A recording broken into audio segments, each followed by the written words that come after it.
Good day and welcome to today's edition of the Flash News. I am Oyi Okbala. Let's begin.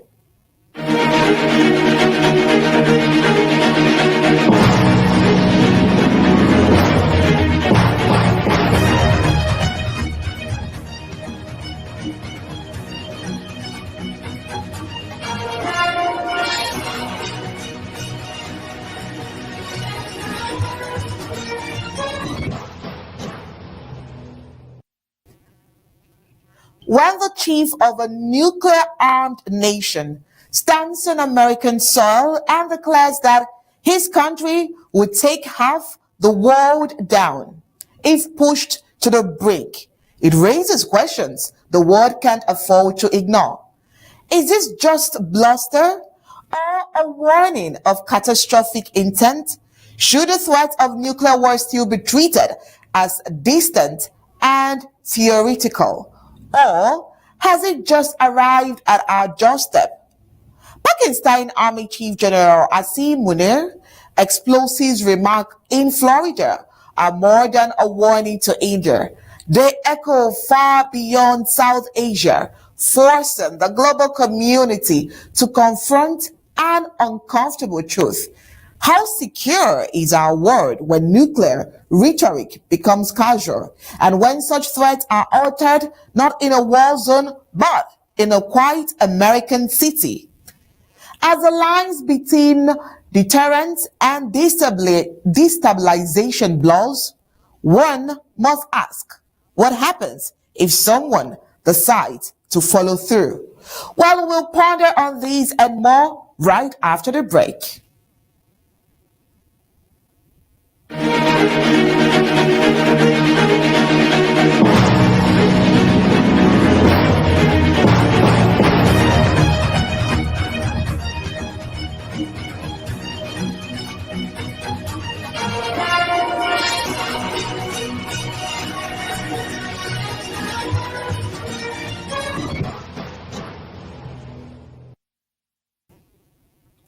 We will take half the world down with us. Pakistan Army Chief's nuke threat. In a chilling escalation of nuclear rhetoric, Pakistan's Army Chief General Asim Munir has issued a stark warning while speaking in the United States, declaring that Pakistan would be prepared to unleash a global-scale nuclear response if faced with an existential threat. The statement, reportedly made during a private dinner in Tampa, Florida, hosted by businessman and honorary Pakistani consul Adani Assad, has triggered alarm across diplomatic and strategic communities worldwide. This is exactly what he said. We are a nuclear nation. If we think we are going down, we will take half of the world with us. The remarks were part of General Munir's second visit to the United States in 2 months, a trip that appeared to blur the lines between diplomacy and provocation. During his address to the Pakistani-American gathering, the Army Chief, widely considered the most powerful figure in Pakistan's political and military establishment, warned that if his country were ever pushed to the brink, it would not go down alone. The message, perceived as a direct threat to India amid ongoing tensions, has been widely criticized for its recklessness and timing. General Munir's statements are being viewed as the most explicit and aggressive nuclear positioning and posturing by a Pakistani military leader in recent memory. What makes the threat even more unprecedented is the location. Never before has such a declaration been delivered from U.S. soil by a foreign military official. Observers note that the implications of making such a statement while on American territory adds a layer of diplomatic complexity for both Washington and Islamabad. In addition to the nuclear threat, Mooney also issued a warning concerning India's infrastructure project on the Indus River system, which makes it a sensitive issue between the two countries under the Indus Water Treaty. Pakistan has repeatedly objected to India hydropower development along the river system, claiming violations of the treaty. Mooney suggested that Indian construction channels could provoke direct retaliation, further fueling concerns of escalation. This latest outburst comes at a time when Pakistan is grappling with severe internal instability, economically fragile, politically fragmented, and increasingly reliant on its military leadership for direction.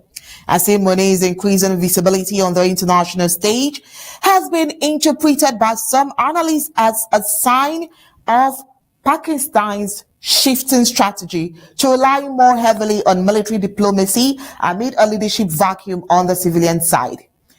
India has yet to issue an official response in Mooney's comments, though sources suggest the government is monitoring the situation closely. The United States has also not made any public remark, but the delivery of such incendiary statements from within its borders is expected to raise serious concerns in Washington.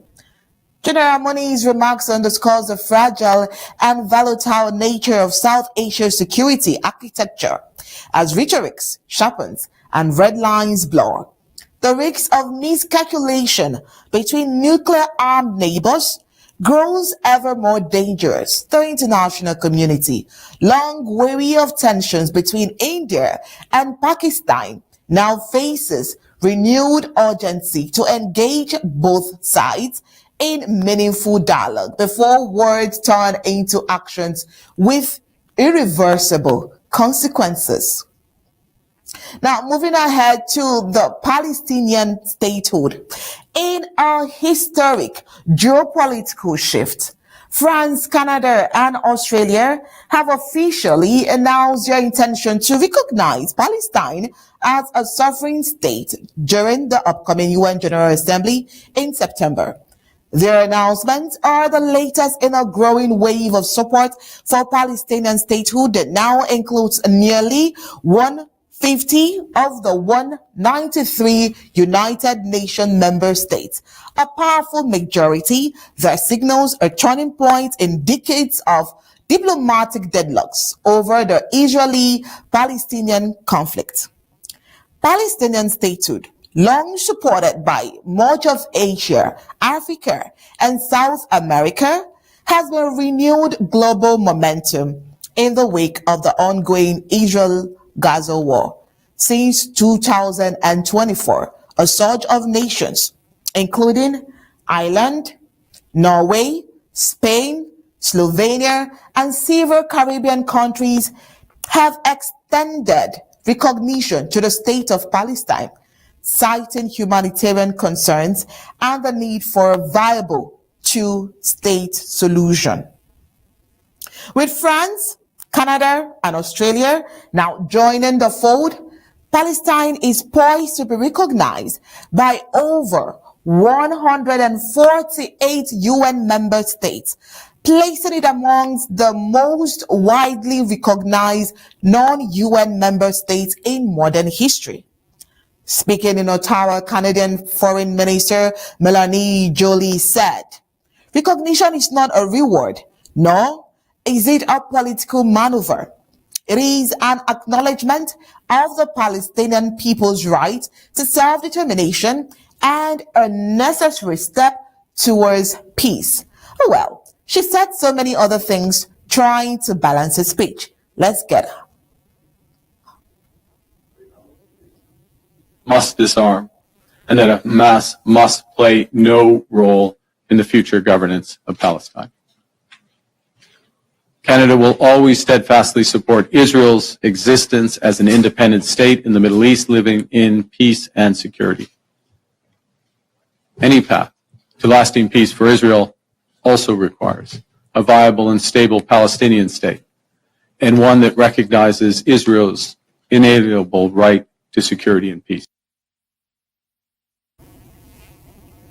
Historically, many Western countries, including the United States, Germany, the United Kingdom, Canada, have withheld recognition of Palestine, arguing it should come only through direct negotiations with Israel.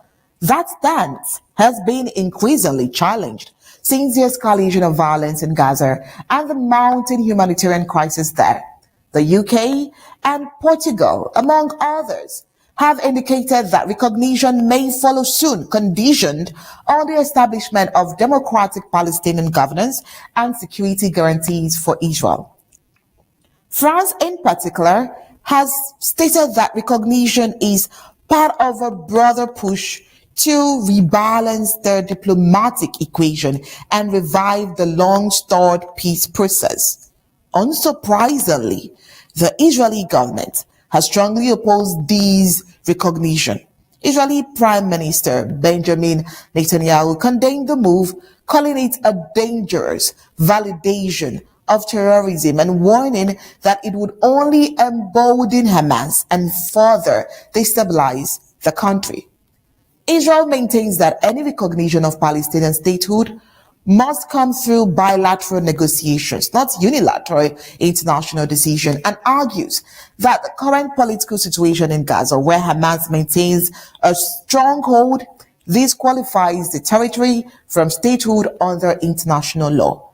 Meanwhile, the United States, Israel's closest ally, has expressed concern that widespread recognition without peace agreements could derail diplomatic efforts. Why not opposing Palestinian aspiration at this point? Well, a negotiated two-state solution rather than international recognition through UN vote has been called to order. The question of statehood is far from unique to Palestine.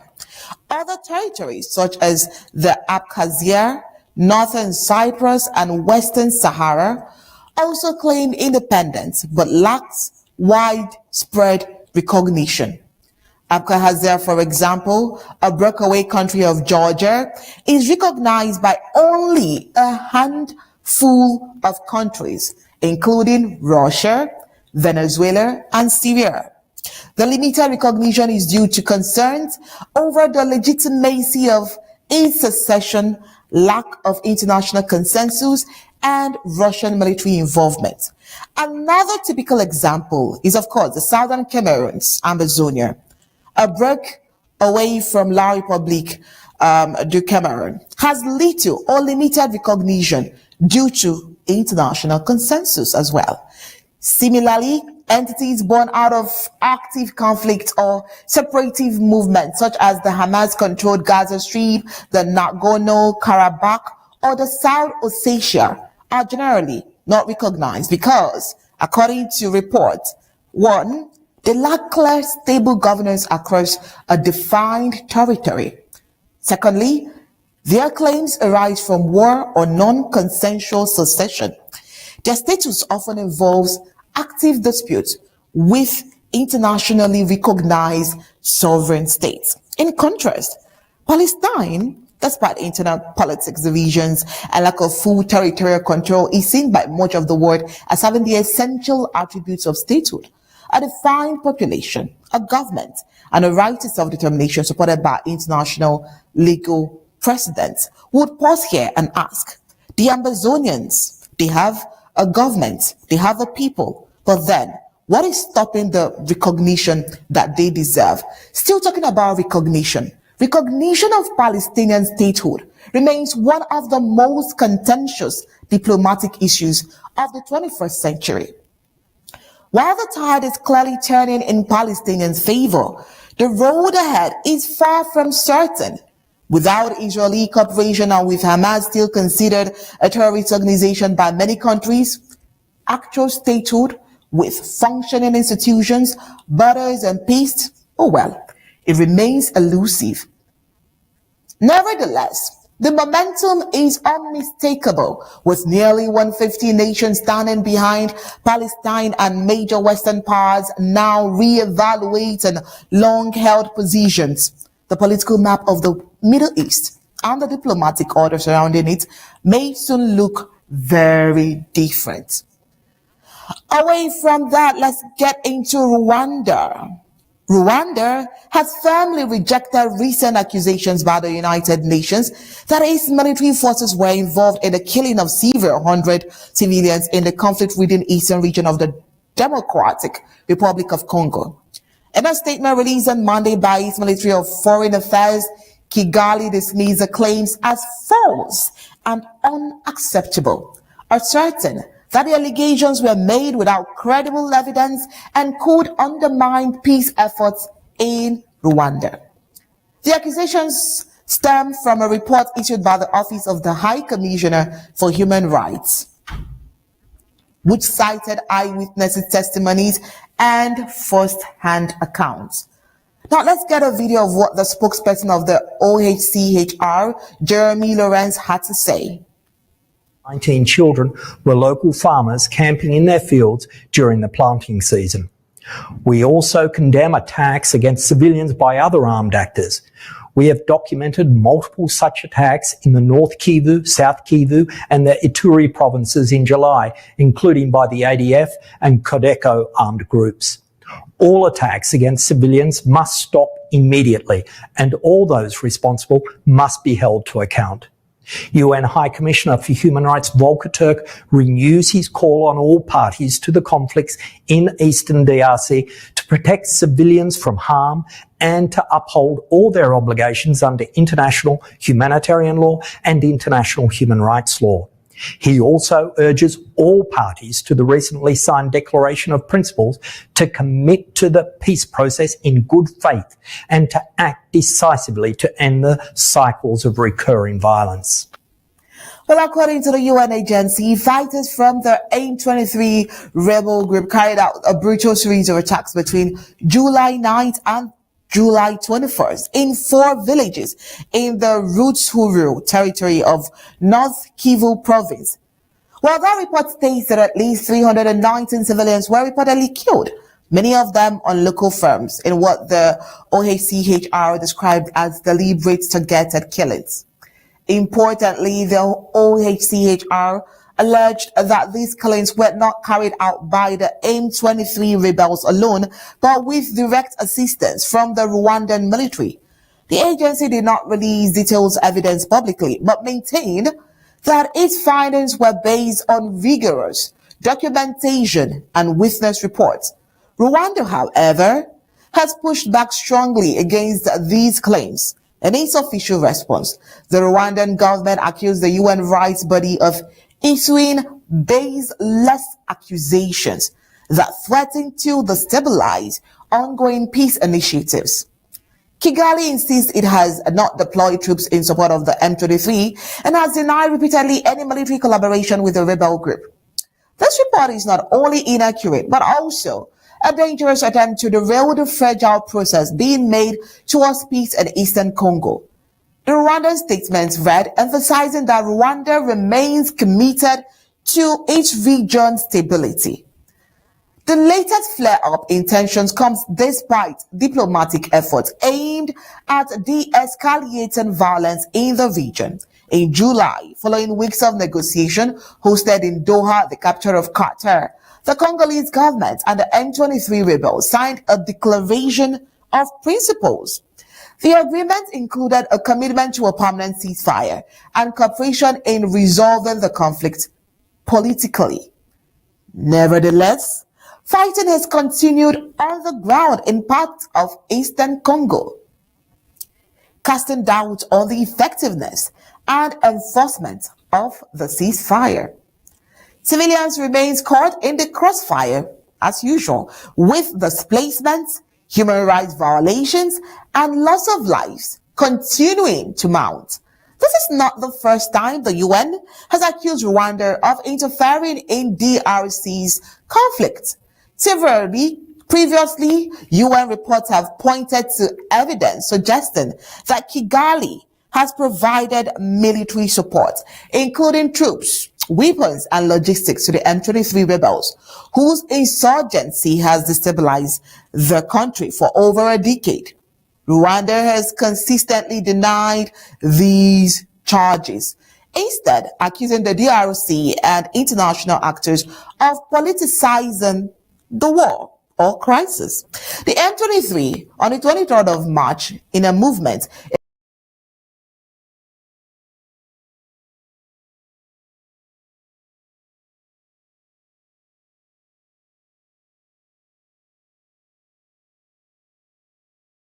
build strength, capturing territories, and reigniting hostilities with the Congolese army. Oh well, as diplomatic efforts continues and international scrutiny grows, the situation remains highly tensed. The latest UN accusation and Rwanda's firm denial only will highlight the complexities of the conflict and the challenges facing peace and accountability in the DRC. All right, this is where we'll draw the curtains on today's edition of the Flash News. Just a gentle reminder that at the top of the hour, 8 p.m., we would have news from the home front. Do well to stay with us. Have a very good day.